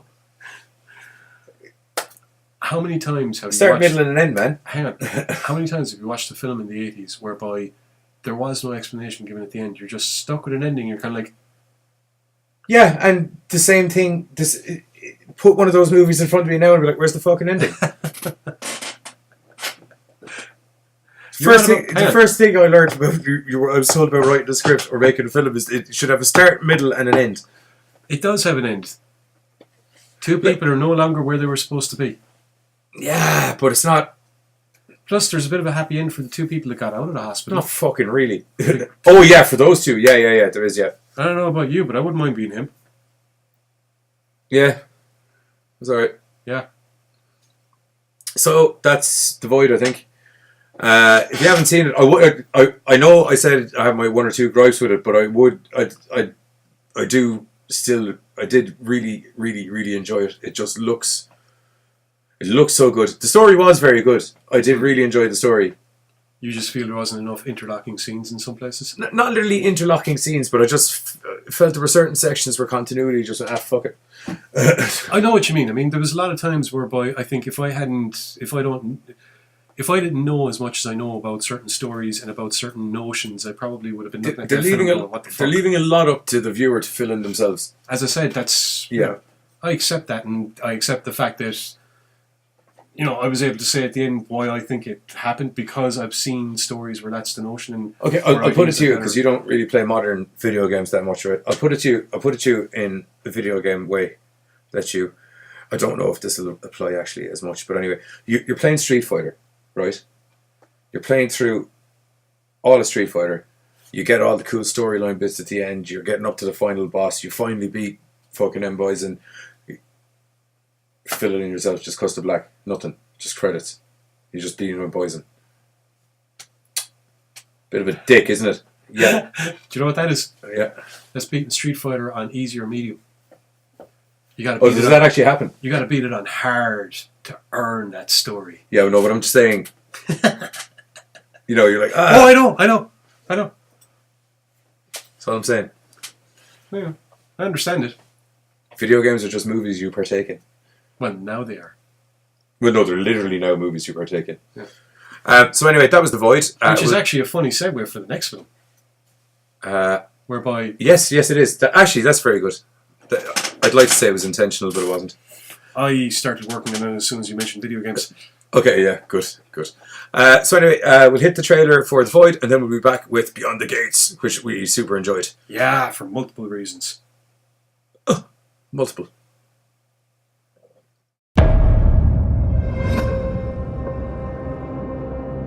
Haven't you ever wished to save someone beyond saving?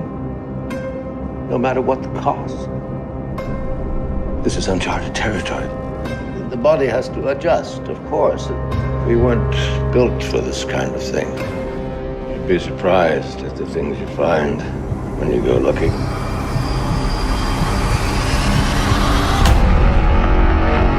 There is something calling them all here.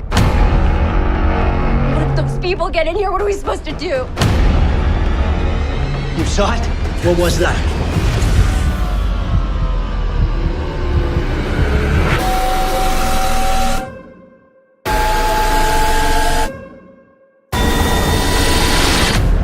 Do you know where you go when you die? I do.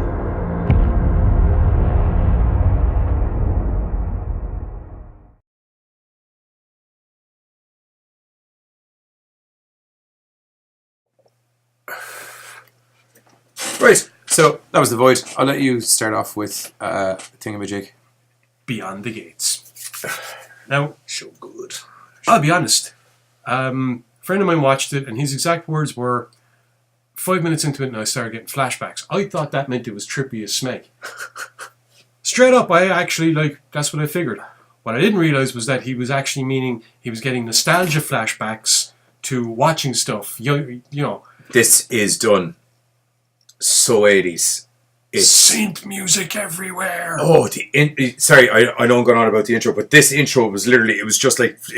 Neon letters. Neon letters. Photos of like VCR tapes. Well, that made sense because it's mainly said... Yeah, I know, but you know what I mean? It was like, there was all these... It was done like, so it wasn't just a VCR tape. It was all nice, tight shots. So you're like, what is that? Oh, it's a VCR tape. Oh my God. It's a tape in a VCR. Yeah, tape in a VCR machine. It was very good. Yeah. So basically, Beyond the Gates...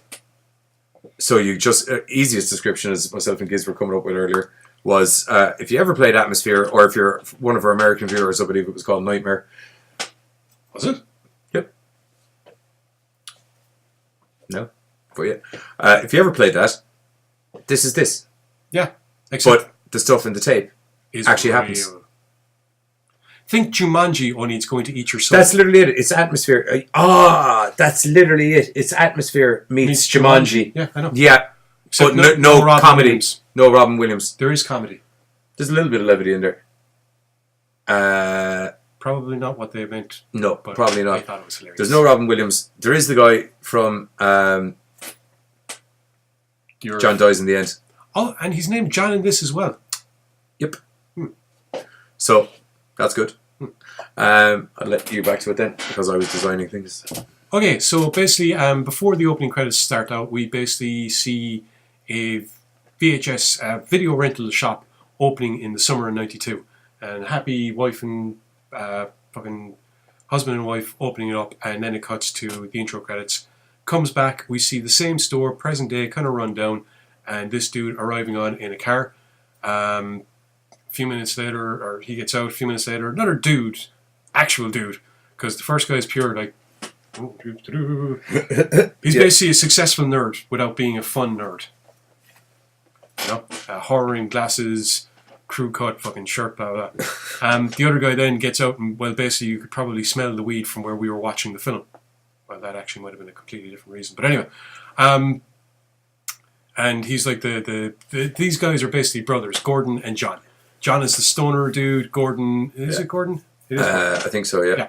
Gordon is the successful one. Fair juice one. Yeah. And as it turns out, they are here to box up their father's video rental store because he's been missing for 7 months, and screw it, they gotta get on with their lives, and bah. So I think Gordon, it's his first time back in town, where, you know, since he lit out of there, whereas John, I think, has pretty much been living there the whole time. So they get into it and they start boxing up, you know, the various different tapes and things like that. There's a bit of tension between them because clearly they weren't that close, or, you know, maybe the fact that Gordon's been he fucked off for the last like decade and a half, or whatever. While they're in the middle of doing stuff, it's kind of funny. Basically, this law boy arrives on, this cop arrives on, and he knows Gordon and he knows John as well, I suppose. But I'm just going over, you know, having to talk to Gordon about their father's disappearance and all this, and giving brief condolences, and turns out he's actually leaving at one point. He goes, hey guys, I remember this film. Mind if I take this? Yeah, work away. It's the reason I was a cop. He walks out and there's a great line. Gordon turns around and he goes, it's a terrible film. John turns around, it's a terrible cop. That's cool, he leaves, and they get back to work. John points out at one point he sees these video board games, you know, like what we described, Atmosphere, all these different ones. You know, there's some Indiana Jones ripoff or something else, and he's commenting on how they were fun, and Gordon's like, look, can we just get this crap done? What is that? What? Hmm? Next to New York Ripper. I don't know what he means. Is that a movie? One would assume, or else we're being invited out somewhere. Oh, ripping. Unless the New York Ripper is... Anyway, the lads are boxing up stuff when Gordon gets a text from his girlfriend who has just arrived in town. John agrees to continue boxing stuff up so that Gordon can head off and meet his missus. He's been boxing stuff up. It shows Gordon arriving on at a house which is basically their father's house. He's going to be meeting his girlfriend Margot. Going to be meeting his girlfriend Margot there. Now, Gordon goes into the house and he's kind of like looking around the place and he's looking at old photos. And when he's looking at one of them, another one falls off in a very creepy kind of style. So he goes over, picks it up just as Margot arrives on. Now, after where does a T? What? At the end of Margot.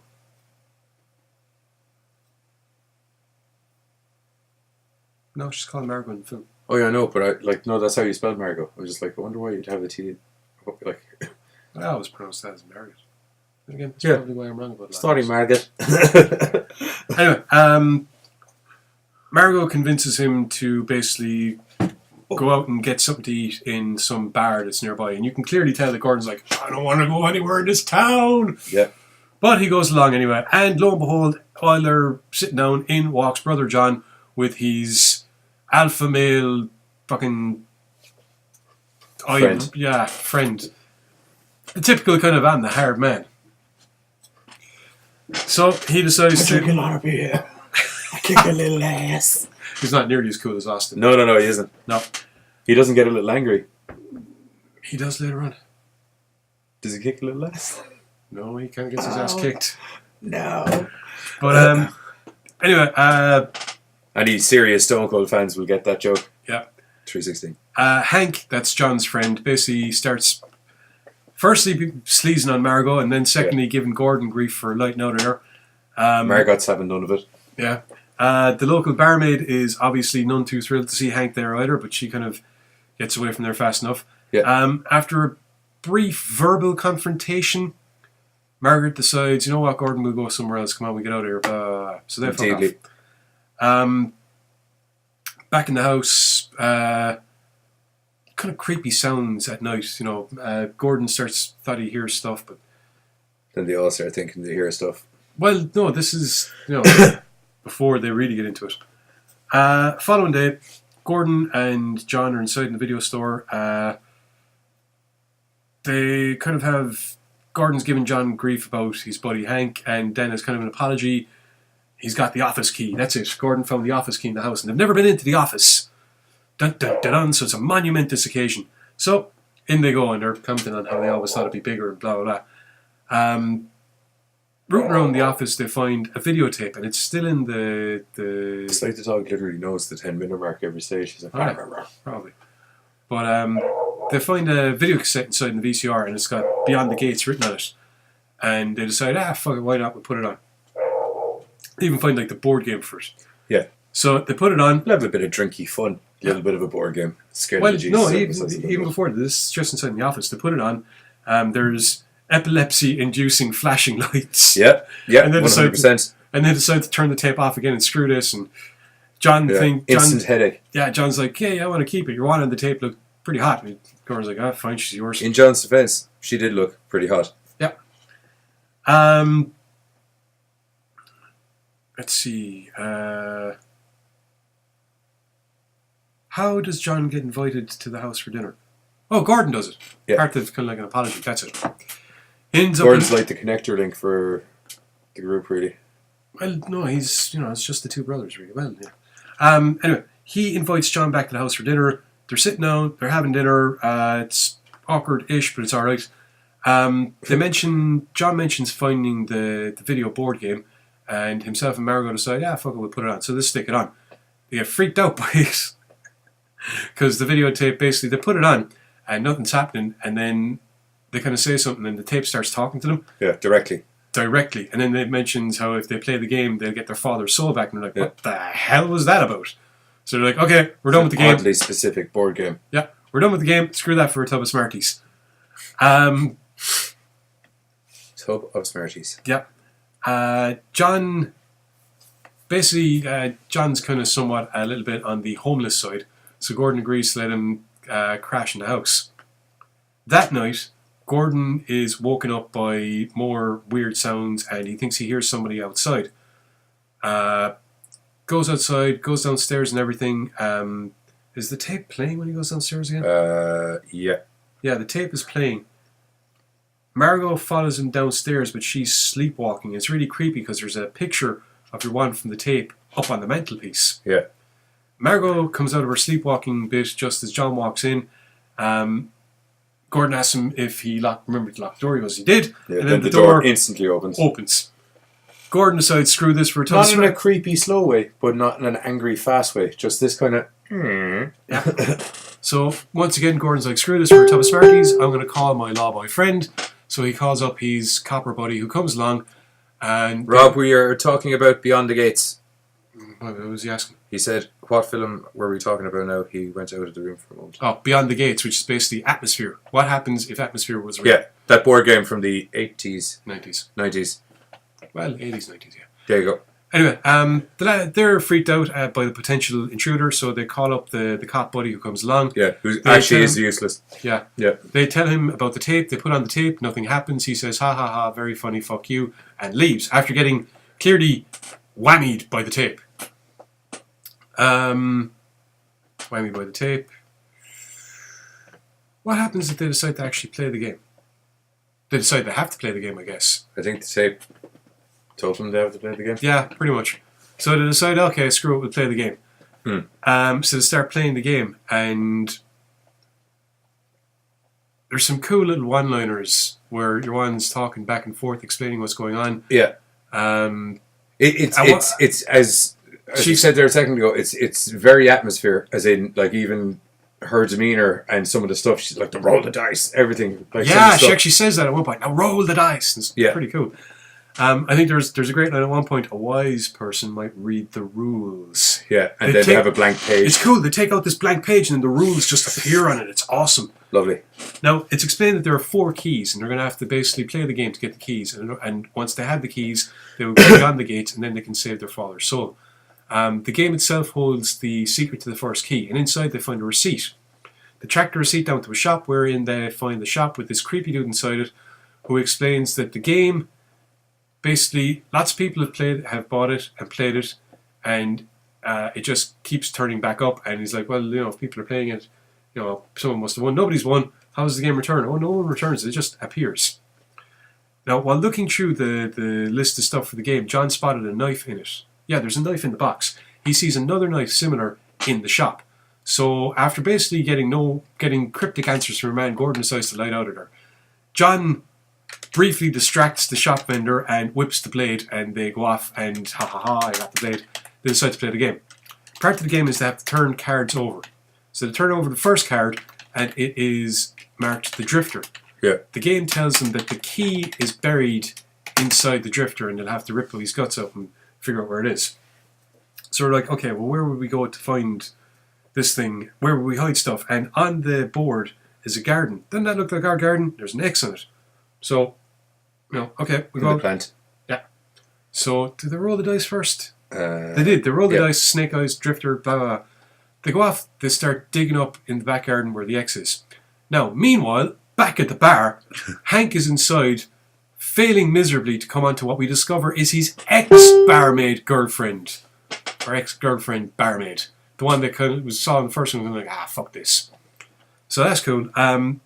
He is failing miserably, and he's getting, quite frankly, more than a little bit handsy, and she's not happy with that at all. Throws beer in his face.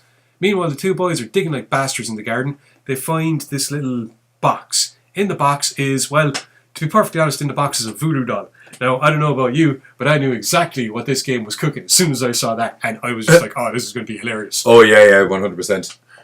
So they're feeling the voodoo doll. It's like, hey, there's something solid in here. Yeah.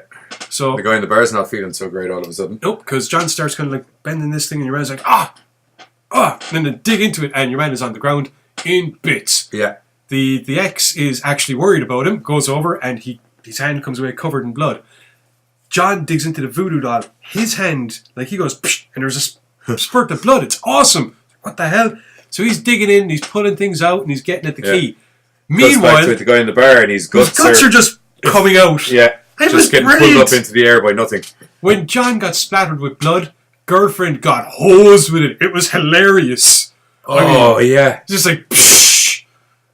So anyway, the lads get the key, and that's cool. They go inside. That's the IMBD thing. Yeah. A little while later on, John gets a phone call informing him that his buddy is dead under the most fucked up and mysterious circumstances possible. Well, it doesn't take a genius to realise it was the game. The game. Yeah. But after play the game. Yeah, they decide, fuck it, they're going to have to go on and play the game. The game of games. So they put the key down on the board, and they hear a ka-chunk. Yeah. No, she puts the key, and then she... Well, no. That's... Slidey lock. Nope. It's a piece that moves back earlier on when he tries to move it. Nope. They just hear. It's like we were stuck in a time loop there. But there's no. There is none. No. Doesn't happen. He puts the key down, you can hear a chunk. The key doesn't move. They move the key, you hear another chunk. Like, Yeah, sure. as in, first one was something being locked, or unlocked, then it's locked. Yeah. Then they put the key. It doesn't glide back on its own. But one of the I didn't pieces... say it glided back in the sun. No. I said that's what this is. I thought you meant because one of the pieces earlier on... No, I meant she grabbed the key with 2 fingers and went... Anyway, they hear something go chunk from the basement. They go down, and all of a sudden there is this steel gate with stone pillars on either side of it that has just materialised down there. Yeah. Not part of the normal house. At all. And it's actually going to get them a lot of problems with the council. Because That's they what? need planning permission for that kind of shit. No, not really. You could get away with it. They could just said they stored it from somewhere. Yeah. Anyway, they're freaked out by all this and decide, fuck this, we're a tub of smarties, we're not playing this game no more. And then more freakiness happens. Oh no, that's not until the second key. Yeah. The following day, they're freaked out by the game. There's more sounds happening the whole time at night now. They like intensified. Fucking what's his face isn't having good dreams. Thank you for the like, Mishka. Polite. Gordon isn't having pleasant dreams at all. He's Unreasonably freaking good. the fuck out. They decide to play the game again and decide, well, actually, firstly, they turn over all 3 of the cards. And it's Dave and John, or it's Gordon and John looking at them. Now, the 3 cards say the noble one, the maiden, and the father. Now, they recognise the noble one as looking suspiciously like the Gordon's cop buddy. The maiden is clearly Margot, and the father, well, you don't need a genius to figure that out. Yeah. Now, while this is going on, Margot is going off to investigate more about the game. She's the one that actually finds out no one's beaten the game, it always returns. Yeah. Yeah. And the only way to do it is play it. I believe your man says at one point, if you believe in God, I would pray if I were you. Yes, Do you do that? Okay, that's Yeah, fine. sorry. That's fine. Sorry, we've been doing a lot of horror movies. Yeah. Anyway, she comes back and... No, the 2 lads play the game on their own. They roll the dice. They find out that the key is buried in the noble one's mind and he's entranced by the game. So they're like, alright, following that, they're outside, they're dealing with more video boxes and stuff, and they hear a car pull up. And Gordon's like, are you expecting someone? John's like, I hope not. So they look outside, and sure enough, there's the cop buddy with a shotgun and a belt and all the rest of it, and he is putting holes in things. Yeah. So he comes That after, aimed up. yeah. So he comes after the lads. Terrible 2 lads cop. died behind boxes. Gordon finds basically a stone head with a Lucio. key inside of it. And it's another really cool moment whereby your man has the shotgun aimed at Gordon, and Gordon just goes, "Arr!" And it's like a grenade. A blood grenade goes off. Because he goes, "Bah!" And your man's head explodes on the 2 boys, but they have their second key. Mm. And sure enough, when that key goes down, there's another chunk. And they go down to investigate, although this time they're armed, and John has his switchblade, which he used on the voodoo doll, which I thought was hilarious. And Gordon's got a knife, and they go down, and the gate's a little bit... there's more detail on it. You know, it's a thicker, more solid gate. John gets close to it, and a hand comes through and kind of stabs into it, gets away, and Gordon's like, maybe don't go near that anymore. Yeah, good idea. That night... It is a good idea. Yeah. That night is the first real fucking problem they have, because one of the hallucinations, or one of the things that Gordon was seeing, now attacks him from underneath the bed. He wakes up to find Margot missing from the bed. He gets out of the bed, a hand grabs him from underneath, and it's this fucking undead demon thingy. John comes up, the 2 of them fight it off. Great description. Yeah. It's not really a demon, it's more like... An undead thingy.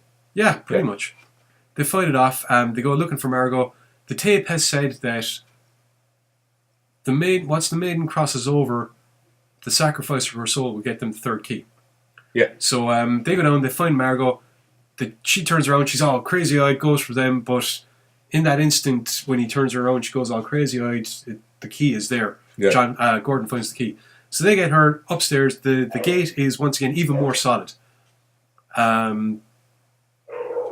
They're instructed by the game that they have now to go through the gate, and once beyond the gates, they will be confronted by the final task, which will be the father, whose poison heart they have to holds the last key. Yeah. Who's not the nicest dad? Yeah, we find out over the course. Well, he is and he isn't. Well, I'm going to say zombie. He's not a zombie, but zombie died. He's not a nice guy. You mean after the gates? Yes. Yeah, well, that's understandable. I thought you meant beforehand. No, he was just stern. Yeah. Over the course of the film, there is nice character development. You do find out things about John and Gordon, their relationship with their father. You find out things about Gordon and his relationship about Margot that tie them together. Now, this isn't the usual kind of waffle crap. It's done well in that there's always something going on. Yeah. And these incidences are just, 5 minutes here and there to kind of fill in a couple of gaps before their next resolution of getting back. And it's very well spaced out instead of having this big long scene where everybody's background story just gets... Yeah. It's like they take turns playing the game. They get freaked out. This reminds me of that time when we were boyfriend and girlfriend in the summer of 75 and we had that thing and we saw the ghost that time and the other thing, blah, blah, blah, blah. No, this is just spaced out nicely throughout the film. Little nuggets as you need them. Yeah, usually in between rounds of playing the game, whereby, as I said, there's 4 keys. After each one of them, they're practically going,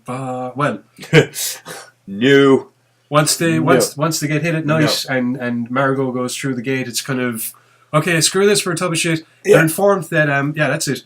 Gordon, there's no pretense about them talking to a video anymore. They're clearly talking to an entity. And Gordon's like, how do I get her back?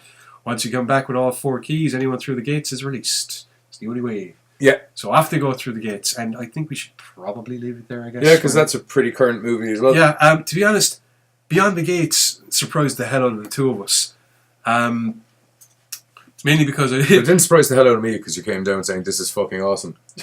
Well, no, I came down and I said the intro is fucking awesome. Yeah. I mean the content of the game. I knew roughly what it was going to be about, but we gave a much better synopsis than IMBD. The IMBD synopsis is Terry, Sherry, and Mary discovered that they have been put in a game. None of those characters are in the game. No. There's no Terry, there's no Sherry, and there's certainly no Mary. No. I don't know what's going on there. But all the cast are right. Dear IMDb, this is why I look up Wikipedia. IMBD. That too.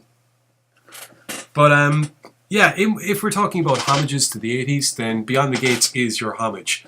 Mainly because it is set in modern times, and it's the style of it, the music of it. It's literally a modern movie shot in a classic style. Even when you're watching it, that softness that you were on about is there. The film itself, it is modern day, but because they're dealing with something that, to be perfectly honest... There's even iPhones in it. Yeah. But because they're dealing with something that, to be perfectly honest, most of us played as a kid, it's like, oh, yeah! In fact, we might be doing something in the coming weeks in relation to what this film has inspired in us. Which should be fun. I have to say that Evelyn's the evil bird, isn't it? In the tape. Is that her name? Evelyn. Is she named? Yeah. Oh, that's her. Yeah, that's Evelyn. Evelyn, played by Barbara Crampton. She does an unbelievable job. She is absolutely amazing in it. Yes. If there was an Oscar for horror movies, give it out. There is. What horror movies won an Oscar? I'm pretty sure several. It's probably best horror film, best film in horror thriller category or something. I don't know. I don't pay attention to the Oscars. It's just a bunch of fucking circle jerking.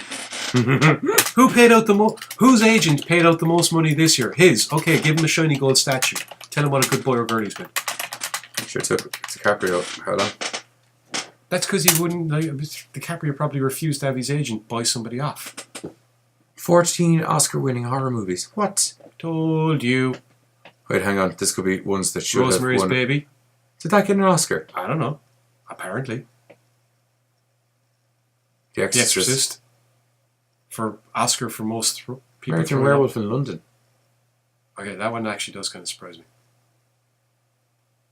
Although... Legendary Effects Oscar for Best Achievement in Makeup for his... Yeah, okay, I'd buy that. Yeah. While Baines is looking up the Oscar-winning films... Yeah. As I said, Beyond the Gate came out, 2016? 2016. Aliens. Oh, I never knew that Aliens got an Oscar. But it's never won... do you get me? It's never won an Oscar. It's always for, best visual effects. Do you get me? It's never been Do you know something? It's probably better that way, because those ones you might possibly be winning stuff based on merit as opposed to based on popularity or whatever other fucking shite criteria is there at best the moment. makeup as well. Dracula. Best everything. Amazing. Absolutely amazing. Getting back to the point of our fucking discussion. Beyond the Gates is, as I said, it is what would happen if Atmosphere was a real Sweeney thing. Todd, I wouldn't really call it a horror though. It's a horror musical. Yeah. Okay, I'll accept that. Jaws should have got a Best Picture, ended up winning Best Editing. Okay, Jaws. That's good Oscars. Beetlejuice. They're supposedly doing a sequel of that. They're fucking always on about that. I'm a little bit worried. Silence of the Lambs, it's obvious. Yeah. I forgot about that actually. Misery. Is that Jurassic Park? Yeah, that's a picture. Oh, Jurassic Park. Misery. That's the Best Actress award for her anyway, I think. Yeah. Can we get off this? Yeah, keep going. I can't. You keep fucking mentioning the films and fucking Sorry, distracting I brought it up. People might be interested. Yeah, to sum See, up, Silence of the Lambs is the only horror film that won the best. No, evidently, or won Best Picture. Yeah, you're right, Rob. as I said, Beyond the Gates is basically what happens if Atmosphere were to come to life. And in this case, it's done in the homage that it should have been. Because, you know, as I said, the entire thing is reaching back. This thing, it's a VHS game. It's found in the VHS store. There's that fucking soft sell fucking thing on everything. Yeah. You got the stereotypical creepy store owner who's so cryptic. So cryptic. Were you playing a tape? Well, yes, I was. And perhaps you should continue playing the tape. It is. It's very well put together, to be perfectly honest. As I said, the story development of the characters, I was a bit worried for about a half a second, and then it was like, oh, okay, Waffle is minimalised, and off we go with all the rest of it. And yeah, it's overall just a really, really, really good film. And really enjoyable. yeah. And to be perfectly honest, it's going to make you want to go off and go digging in your attic or digging in wherever else you might find your copy of Atmosphere and break it out and play it, because it's... Okay. That's something we're going to... I'm trying to figure out how we can live stream a game of Atmosphere. Actually, we could... If... Messages on the EGS page, if we could arrange a Google Hangout where we can live stream a game of Atmosphere, and we'll get some of the EGS followers to join in. So we'll have like 3 EGS members versus 3. Board. What? They have to be there to do stuff, I think. No, but we can have them on I know, Google Hangout doing it. I know, but there's physical interaction. This is what I mean. We'll figure it out. We can altercate. It could be good. It could be good. Anyway, for me, Johnny Deadly, and from the Giz, make sure to check us out next week, where we're probably going to try and build a VCR so we can play Atmosphere. I think I have one, actually. I definitely have every single copy of... I definitely have all the Atmosphere games, except Soul Rangers. I've just got a t-shirt for that. Okay. That was a new one, like the whole new board. Might have even had a DVD with it. What? It would have been brand spanking new back then. I used to like the graininess on the tapes. And it's like the smell of books gives a bit of culture. Anyway, for me, Johnny Deadly, and from the Giz, building a VCR next week, probably. Possibly. Gorecast out. It's over, little maggot. You have lost. This is the end of my game, but just the beginning of your nightmare.